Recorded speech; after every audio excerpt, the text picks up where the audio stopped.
Hey guys, welcome back to Wrestle News 365. Hope everyone is doing very, very well. As always, there is a ton of WWE news stories to get into today, so let's get straight into today's stories and kick off with The Rock, because The Rock could be set for a WWE return later this year, possibly at the Thanksgiving tradition known as Survivor Series, because The Rock possibly is in contention for a Survivor Series appearance. Now, a new report has suggested that Dwayne The Rock Johnson could be set to make an appearance later this year for WWE, most likely at November's Survivor Series event. Now, Andrew Zarian of the Matman podcast, who has broken quite a few major stories recently, has reported that this year's Survivor Series event is set to be held at what has become WWE's new home in New York, that being the Barclays Center in Brooklyn, New York. Barclays previously hosted 4 SummerSlams and NXT TakeOver weekends in a row from 2015 to 2018, and now Dave Meltzer of the Wrestling Observer newsletter has added to this recent report in his latest newsletter, saying that The Rock could be set to make an appearance at the event. Now, although this is sure to be stressed that nothing is locked in between now and November for the Survivor Series event, Meltzer is speculating, and it's pure speculation at this point. I'd hardly take it as a report, but Meltzer is speculating that The Rock, and if The Rock does make an appearance, that it will show that this lends credence to the much speculated showdown between The Rock and Roman Reigns, possibly for next year's WrestleMania. So potentially we could be looking at a scenario where The Rock makes an appearance at Survivor Series in November to set up a future WrestleMania showdown next year between The Rock and Roman Reigns. Now, again, this is very, very much a what-if scenario and a hypothetical speculation, because we're also hearing this week as well, and we covered it here on the channel, some reports saying that WWE officials are holding off Brock Lesnar's return to the company because they want his return feud to be against Roman Reigns as well. Now, it was speculated, of course, that John Cena is scheduled to face Roman Reigns at SummerSlam this year, and if The Rock's going to face Roman Reigns at WrestleMania next year, where does Brock Lesnar fall into that? He doesn't. So again, this is very much a what-if situation, but look, let's face it, if The Rock faces Roman Reigns, that would break all kinds of box office records, even in this current pandemic era that we're living in right now. Now, the only place for those records that could be smashed is either at AT&T Stadium in Texas or the new SoFi Stadium in California. Now, of course, both these stadiums are the next host for the 2022 and 2023 editions of WrestleMania, respectively. Should the highest-paid movie star in the world wait until WrestleMania Goes Hollywood, that takes place in 2023, he will be 50 years old when that occurs, so possibly we might be running out of time for The Rock to actually face Roman Reigns. So there's a lot that goes into this. First of all, the age thing there with The Rock. Oh, is he too old to come back in 2023 for WrestleMania? He's The Rock. I mean, look at him. I think he could pull it off. I mean, again, I understand the criticisms because, look, people have criticized The Undertaker for wrestling into his 50s. We've criticized quite a few wrestlers for wrestling into their 50s. But in the same vein, you've got people that look fine in their 50s. And The Rock, he quit pro wrestling at a very early age. You know, he left, arguably, he quit full-time pro wrestling in 2003. He's made appearances since then, but he hasn't been a full-time pro wrestler since 2003. That's when he was, in his early 30s, late 20s? I mean, again, this is The Rock's career. It's crazy the amount of success he was able to have so early on and then just leave it and go into the world of Hollywood and television and movies. It's incredible, frankly. It really is. So, do I necessarily believe it? Do I necessarily think that this it certainly isn't a lock? I think it's Meltzer speculating, frankly. When it comes to The Rock making WWE appearances, I have heard this story, and we have heard this story collectively. We have heard this story about WWE wanting an appearance by The Rock at all of these events for years. Years. We can go back to WrestleMania 30. WrestleMania 30, of course, Brock Lesnar broke The Undertaker's undefeated streak. The plan going into that event that year, all the way back to just after WrestleMania 29, was to have Brock Lesnar versus The Rock at WrestleMania 30. The plan was to shoot that angle the night after WrestleMania 29, but The Rock obviously got injured in the John Cena match and had to go and have surgery. So they wanted The Rock to actually have a match at WrestleMania 30. They wanted him to have a match at WrestleMania 31. Of course, he made appearances at both events. He made an appearance at WrestleMania 32. They wanted him to be part of a match in WrestleMania 33 because it was in Florida. Every single WrestleMania, they want The Rock to show up and they want The Rock to be involved somehow. That's just what they do.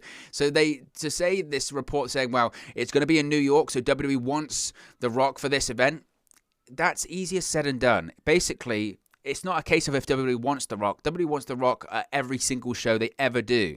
It's whether The Rock wants to do it, one, whether the creative interests him, and most importantly, whether he has the time. This is an incredibly, incredibly busy guy. movie studios and productions put things on hold because of his schedule. And because of obviously the pandemic, there's lots of projects and movies that he's tied to that had to be put on the back burner or postponed and are now just starting up again with filming. He's currently filming Black Adam for DC. That was due to actually originally start being filmed like some point last year. So there's a bit of a backlog of projects that he's assigned to right now. So again, the idea of, well, we want him for Survivor Series, if it's a one-off appearance to set up something in April, but I would assume he's already probably tied up for stuff he's already going to be doing in April next year, because that's how busy this guy's calendar is. Now, when it comes to maybe WrestleMania, not next year, but the year after that, that's a different question. Maybe you can plan that far in advance, because when it comes to movie productions, that's what they have to do with him. They have to say, right, we want The Rock to be part of this film. When do we start filming? 2023. Because he's so busy. So maybe it's a case of WWE having to do that when it comes to The Rock. Looking at this saying, okay, we can maybe still do the one-off appearance in the Barclays Center. Again, it depends on his availability, but maybe shooting for April next year, that might be too soon, frankly, for him. WrestleMania goes Hollywood, SoFi Stadium. We could do this ginormous number there, break box office records. Hopefully, the economy and people will be more willing to spend big money on events like WrestleMania at that point. I know obviously they're hoping to sell out, say, Allegiant Stadium for SummerSlam, but we're still living in this pandemic era right now where people are a bit cautious, and I don't know if that changes between now and April of next year. Now, fast forward another year, hopefully the pandemic is firmly in the rearview mirror at that point, and big events like WrestleMania inside SoFi Stadium, getting well over 100,000 people in there for a good amount of money. People won't have any issues with that. They'll fly in all over the world and all that kind of stuff. Hopefully it's easier at that point. So for me, I still think if we see Reigns versus The Rock, I personally see it happening at WrestleMania in 2023 as opposed to 2022. As far as an appearance at him at Survivor Series, it's just a case of whether he can make it. I don't think WWE has any stretch of the imagination, anything to do with that. They don't. It's just whether The Rock can make it. It's as simple as that.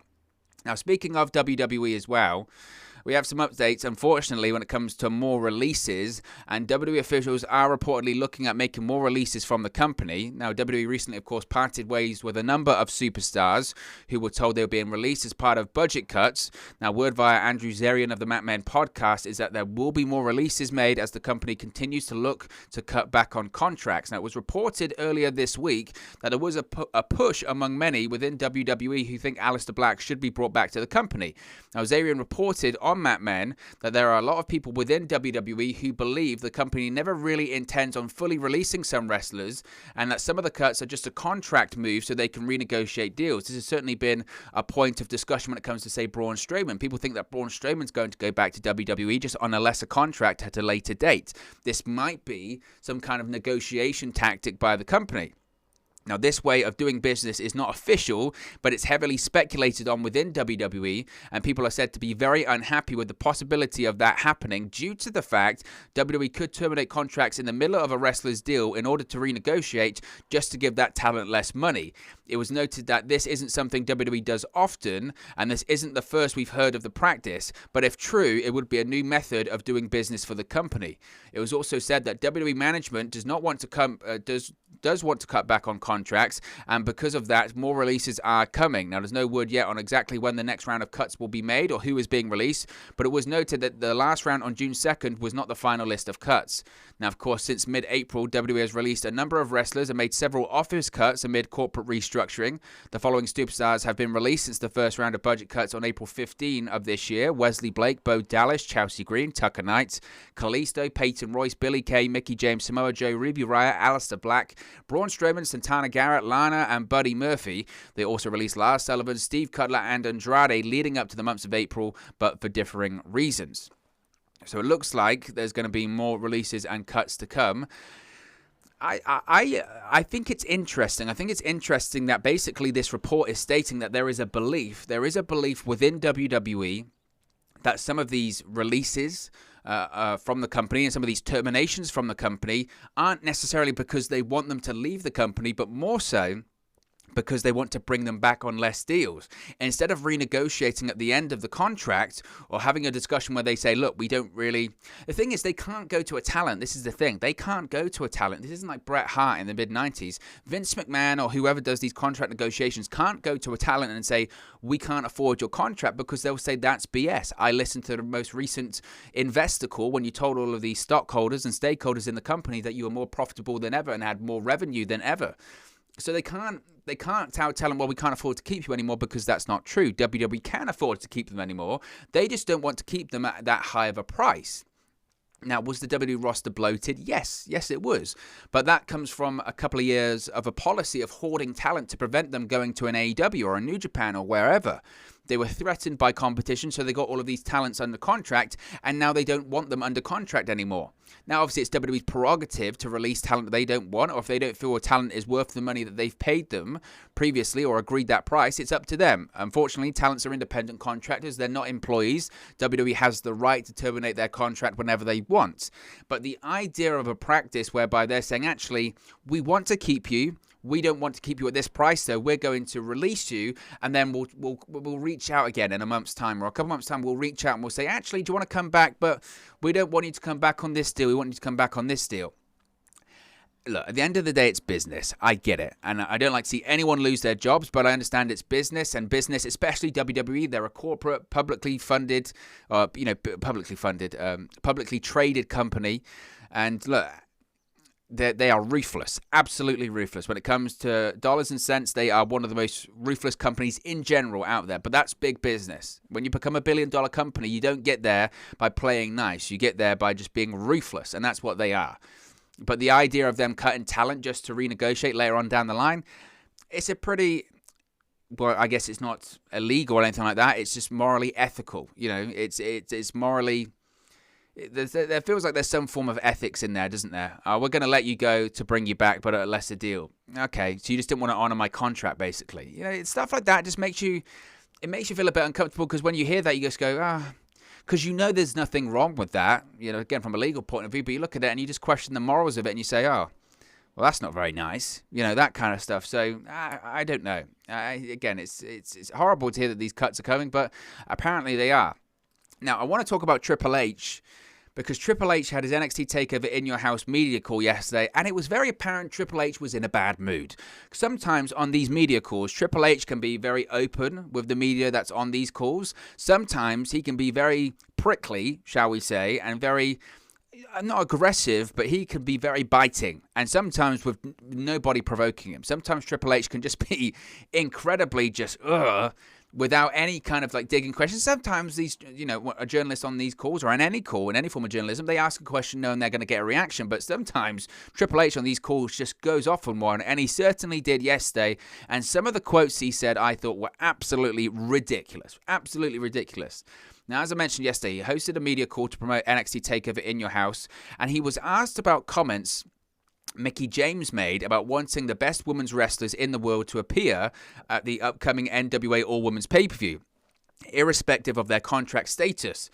AEW and NWA star Thunder Rosa then took to Twitter this afternoon and responded to Triple H about his comments. Now, first of all, obviously the NWA announced this week that Mickie James would be serving as the executive producer of their NWA Empower pay-per-view, which is in August. This will be the first ever all-women's event that the NWA have produced. Mickie James, of course, was released, as I mentioned, by WWE back in April due to budget cuts. She won't be wrestling on that show, but she has teased about wrestling on the show the next night, the NWA 73rd anniversary. Now, Mickie noted in the initial announcement with NWA owner Billy Corgan, she wants the best women's wrestlers in the world to work on the NWA Empower pay-per-view, irrespective of their contractual status. Now, Triple H was asked about these comments during yesterday's call, and if we will see another all-women's event in WWE. Of course, Evolution took place in 2018, and since then, there's been a huge demand and desire to see a second event, which we have not yet to see. We have heard excuses, we have heard bizarre rationales, we have heard lies, outright lies when it comes to Evolution not drawing, which is rubbish, it's BS. And Triple H was asked, are we going to see another Evolution pay-per-view, even if it's from just the NXT brand? And Triple H's comments certainly were eye-opening, to say the least. This is what Triple H had to say, quote, "Haven't we done them? This is ridiculous. It goes, haven't we already done them? It's a funny thing to me. I just don't. So equality is equality. Equality is not, I want my own show. Equality is not, we have to have our own program. If I told you I was making an all men's program and I didn't want women on it, it would be criticized. And I'm not saying that's right or wrong. I do think it's funny when people go, I want the best in the world regardless of contractual status. What? I'm sorry, but from a business person standpoint, then why do we have contractual status, right? It doesn't make any sense to me. Yeah, if you want to wrestle the best women in the world, come to WWE. That's where they are. If you want to go elsewhere and say they are, that's an option, and you can, but it is what it is. While I'm all for it, I was one of the biggest drivers of it, and while will we do another all-women's event down the line? Possibly, but you know, it's not the must-have of the moment. I think we do an amazing job of displaying all of our female athletes. Is it perfect? No. Will it be in flux? Yes. But I think we do a pretty good job, and in my opinion, again, my opinion, the best female performers in the world are in WWE. And if they're not, they want to be. Now, there is a lot to break down on those comments by Triple H. First of all, the idea that the best female performers in the world are in WWE is questionable. I have said numerous times on this channel that I think overall, WWE arguably has the best women's division in the world. The reason I say that is because of the amount of talent they have. The depth of talent they have. It's questionable, but it's certainly debatable to say that they have the best women's division in the world. I think that's a good point to make. But to say that the best female talent in the world are in WWE, well, you've got Thunder Rosa in AEW and the NWA. You've got a Britt Baker. You've got people in the Knockouts division. Certainly, Deonna Purrazzo would have something to say about that right now. Bear in mind that Deonna Purrazzo was released by WWE last year, and I don't think she wanted to be in WWE any much longer. So again, some of these top female talents that aren't in WWE certainly had something to say about this. Thunder Rosa tweeted, quote, "The best female wrestlers are not located in one company, not even in one country. They are spread over many companies and many countries. Talented women across the globe." And I agree. Now, Triple H saying that he thinks the best women are in the WWE, and if they want to wrestle the best women in the world to come to the WWE, I don't have an issue with him saying that at all. He's a company guy. He's a WWE employee. Of course, he's going to say that he thinks the best talent are in the WWE and they should come to the WWE. He's proud of his company. He's proud of his brand, NXT, obviously. I don't have an issue with that. Where I do have an issue is with that first response to saying, are you going to do another all-women's pay-per-view? You're going to do an Evolution 2. What are you going to do? The response to that of, are you going to do an Evolution 2, isn't, haven't we already done them? Because that screams, okay, it was just a PR stunt. It was just a PR stunt. And he says, if I told you I was making an all-men's program and I didn't want women on it, it would be criticized. You did. You did it in 2018. It's called the Greatest Royal Rumble.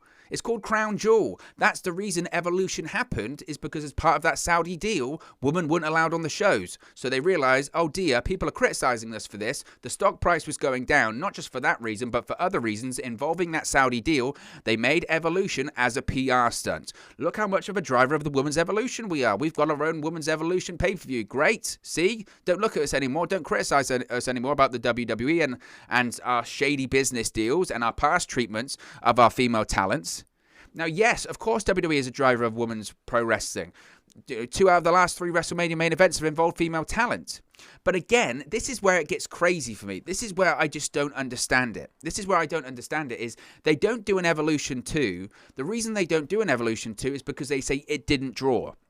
It didn't draw. Oh, it never drew. It's one of the worst drawing pay-per-views of all time. That's not true. December to Dismember is the worst drawing WWE pay-per-view of all time. Evolution was the second highest viewed thing on the network that month. Plus, it's just different. It's different times. There's different metrics. There's so many different metrics you can measure Evolution to consider it a success. I did my research. About this because I thought I had to.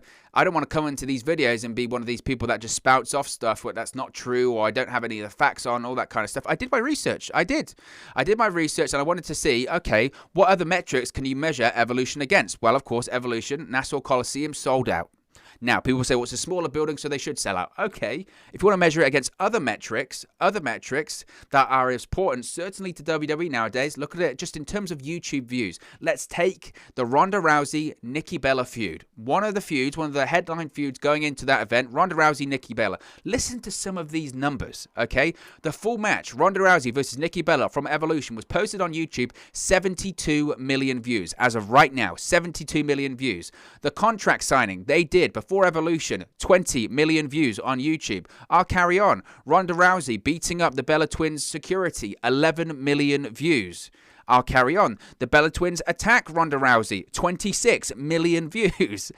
Ronda Rousey and the Bella Twins fight off the Riot Squad. This was going into the Super Showdown event in Australia. 25 million views. But it didn't draw, right? That's just one match. That's just one match that was on a show that had other fantastic matches on there. Mae Young Classic Final. Charlotte versus Becky Lynch is one of the best women's matches I've ever seen on that show. So the idea of, oh, it didn't draw, is just rubbish. We now have to come to terms with, actually, this was a PR stunt. This was a PR stunt. WWE, for whatever reason, doesn't want to do an Evolution 2.0 because it's not worth it in terms of the PR sphere anymore.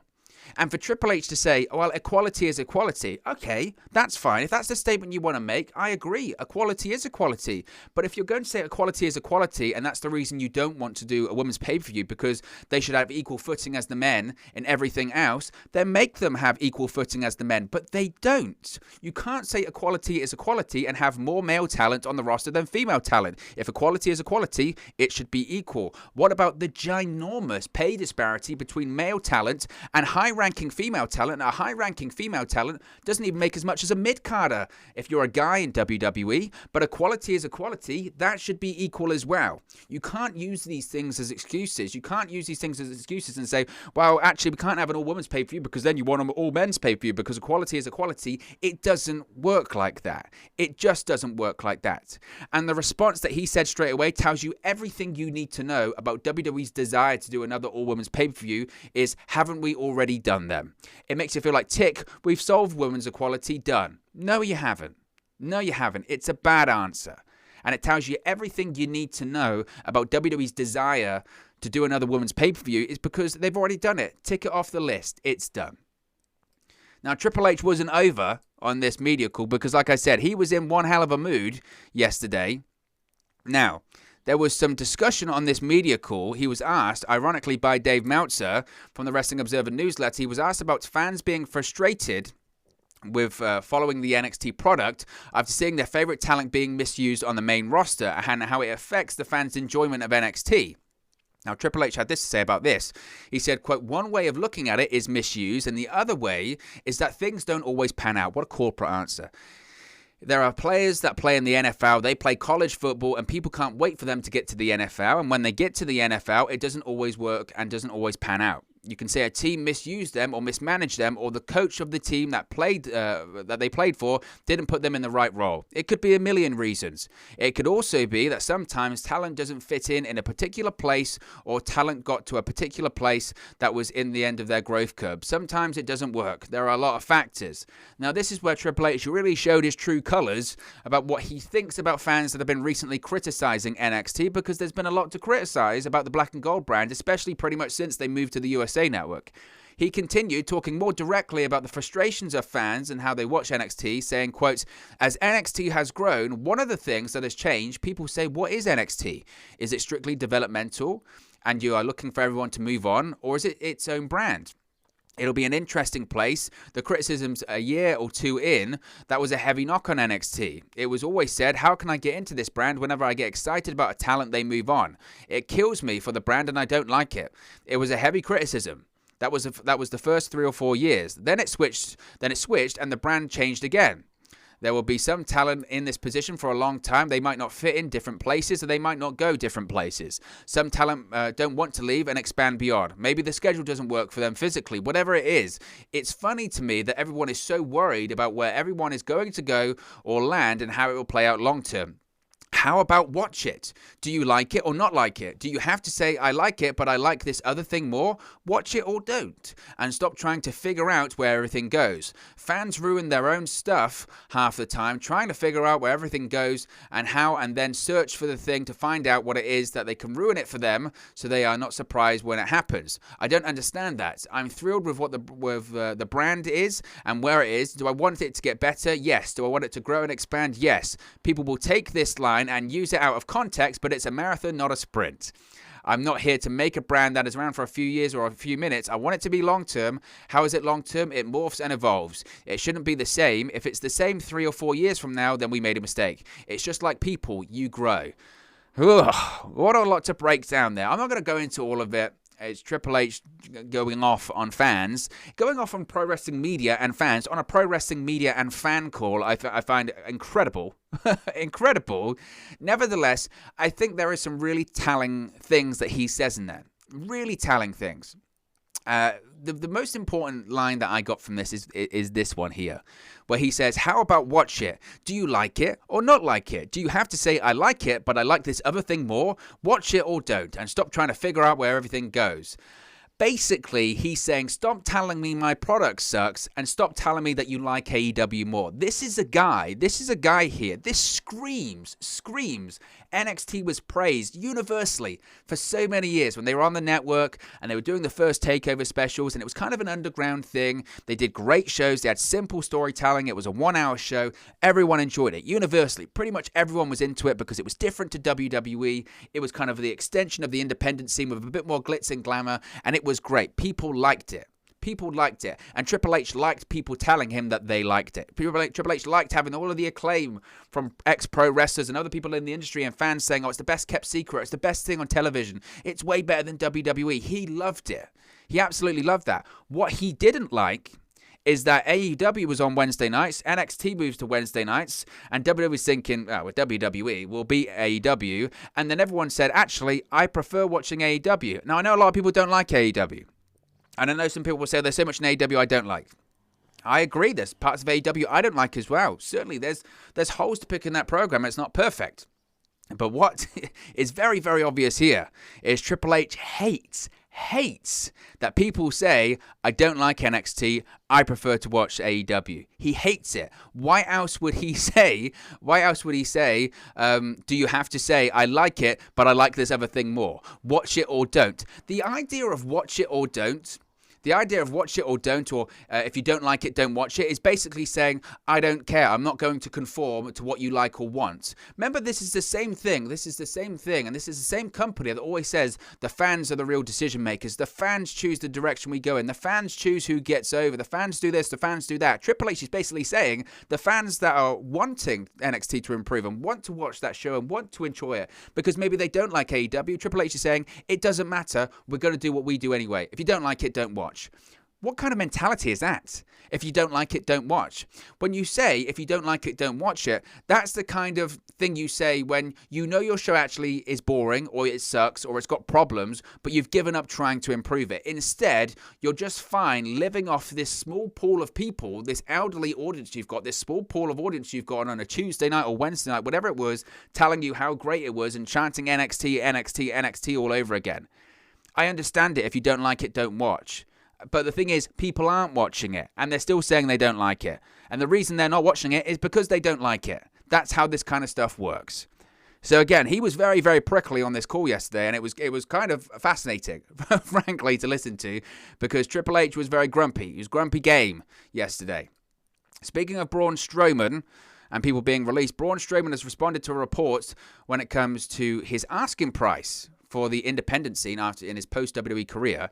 Now, it was reported earlier this week that independent promoters reaching out to Strowman about potential bookings are looking at a 5-figure asking price for Braun Strowman. Now, Strowman addressed this report yesterday and said he's not even talked to anyone about bookings. He tweeted out, quote, "Let me just get this FYI out. I have not spoken to anyone about bookings, but if you want to talk business, the email to my agent is in my bio. Thank you for any confusion you may be reading online." Now, this is interesting. This is very interesting because we did talk about this here on the channel, and I had a bit of a rant and a rave about it here on the channel because I thought it was ridiculous anyway. I absolutely hate these stories when they come out about anyone when they get released by WWE. It doesn't matter if it's Braun Strowman, doesn't matter if it's anyone, it doesn't matter if it's people they don't like, people you do like, people whatever. Because you occasionally get this story when someone gets released by WWE. Usually it's someone that's high profile, it's got a bit of notoriety, and someone maybe exited WWE in not the best terms, all that kind of stuff. They get released, and then this report comes out saying independent promoters have reached out to this person, and this is the asking price they're quoting, and then everyone goes, oh, God, it's terrible. How dare they charge so much? How dare they ask so much? You're not worth that amount of money. How dare you? How dare you? You're not worth any of that money. Why would anyone pay that? And my response all the time when I see these reports is, one, who cares? But two, if that's how much they think they're worth, that's how much they think they're worth. What's the problem with that? There is no problem with that, because it's up for the promoters to decide, do I want to book this person or not? That's the price. You don't go into a shop, see a watch, and then they say, it's $10,000. You don't go, what? It's not worth that. Rah, rah, rah, rah. How dare you? How dare you? Because the person who owns the shop is going to say, well, it's $10,000. Are you going to pay it or not? Because if you're not, don't buy it. If you don't want to buy it, don't buy it. If you don't want to pay the money, don't pay the money. Don't get it. It's the same as booking someone for an event. If you think that price is far too high, they won't get booked. Braun Strowman doesn't need to get booked. He was on a contract that was over $1 million a year. He's financially set. He's got investments. If he wants to charge an astronomical amount, which we don't know even if he has, but if he does, then that's up to him, and it's up to promoters to pay it or not. If they think they can make that money back and even more, that's business. That's how business works. People are honestly constantly criticizing someone for trying to have value and know their worth. Maybe Braun Strowman's got an inflated value of himself. Maybe he doesn't. And even if he does, again, it's up for someone else to pay it. Just because Braun Strowman quotes it doesn't mean someone's going to pay it, because a promoter can always turn that down. It's not a case of Braun Strowman agreeing to do something, them advertising he's going to be there, and then the day before he goes, oh, by the way, 10 grand, please. It doesn't work like that. So they always do this report. It always comes out right after someone gets released. And it's so infuriating, because it does feel like very much agenda-driven, that kind of stuff. Oh, look at this terrible person. He's asking for all this money. It's business. Business at the end of the day. Let's move back to Triple H and NXT TakeOver later this year for SummerSlam weekend, because we have some information when it comes to Triple H. There was a report that basically came out, I think from PW Insider, that Sunday, August 22nd was listed as the next TakeOver event, and it was going to be after SummerSlam, the day after SummerSlam, which of course is Saturday, August 21st. Now, Triple H was asked this during the media call he was on yesterday when he was venting, it felt like. He said, quote, it's a little bit of work in progress as far as SummerSlam weekend TakeOver. We're in a unique time coming out of the pandemic and getting back on the road and doing live events. And SummerSlam going to Vegas in a stadium, and hopefully we'll have a full house and it should be awesome. But it's a unique time, and a lot of it sort of is, as everybody is trying to still figure things out. So there's a little bit of an ebb and a flow right now of where things exactly will land. But I can tell you this, for our WWE, for our staff, our crew, all of us here behind the scenes, but especially for our talents, we cannot wait to get back in front of crowds and full arenas and excited fans. It's the lifeblood of what we do.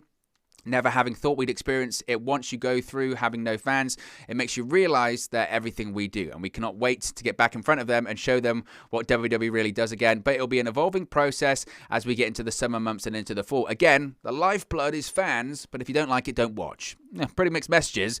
Now, as I mentioned, it was noted by PW Insider that WWE internally has listed Sunday, August 22nd as the next TakeOver event after In Your House this Sunday. Last fall, WWE NXT made the Capitol Wrestling Center its home of operations. Now, Triple H was asked if there's any plans to move back to the original home of Full Sail University. This is what Triple H had to say, quote, so for right now, the Capitol Center is our home, and I want to stress that our partnership with Full Sail is still very strong. We love that partnership. I'm looking forward as they open back up as a campus and get students back. They've been open online, but getting students back in place and beginning to be hands-on again. Really looking forward to picking up that interaction with the students. NXT, for me, in some ways, this youth factory, and I always say this, is like a fountain of youth, and to me, Full Sail is a big part of that. Whenever we have these young and up-and-coming talent, whether in-ring or behind the scenes, cameras, sounds, lighting, live event production, whatever it is, it's invigorating. And Full Sail is a large part of that. So our partnership is still very strong. I love that what we do with them. and I look forward to continuing and growing. For right now, our home is the Capital Center. We'll see where that goes, but obviously we're full sail on that team. We're open to any and all ideas, as we always are, and we want to work together a lot. It's a very strong partnership. So again, as I mentioned this the other day, I mentioned this when I was talking about Poppy actually, and possibly Poppy being NXT's version of Bad Bunny.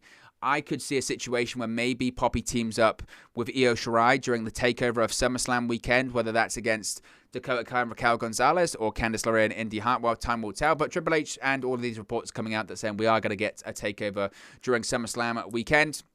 Finally, let's talk about Money in the Bank, because we have some updates when it comes to ticket sales for Money in the Bank.